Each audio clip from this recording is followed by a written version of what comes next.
Okay, Daniel, what do you make of those comments?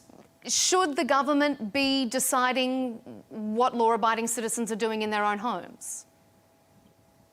Well, I think when it was said that not a single vote from any major political party was cast against this bill, that fills me with dread.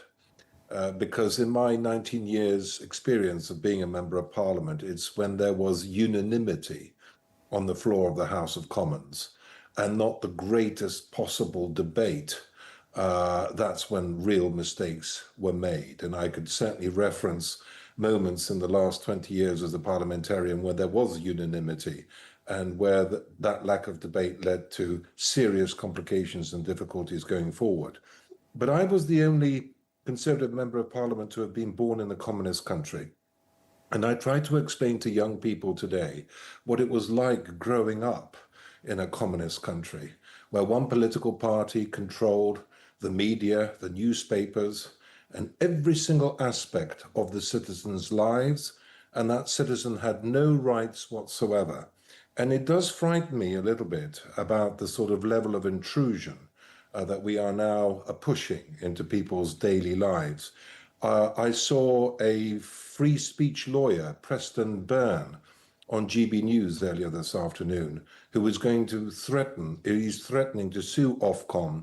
There's been an American congressional committee visiting London this week, also expressing their concerns about the impact on this bill on American companies.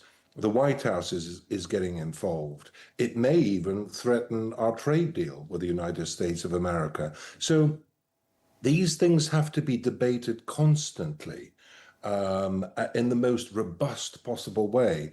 But what really angers me is the minister, Peter Kyle, trying to suggest that people like Mr. Farage, who are opposed to this bill, are somehow in favor of Jimmy Savile. Now, I'm old enough to remember Jimmy Savile and what he did and what a figure of total hatred he has become in our country. Let's have a debate. Let's have a serious debate. Let's challenge one another in the most robust possible way.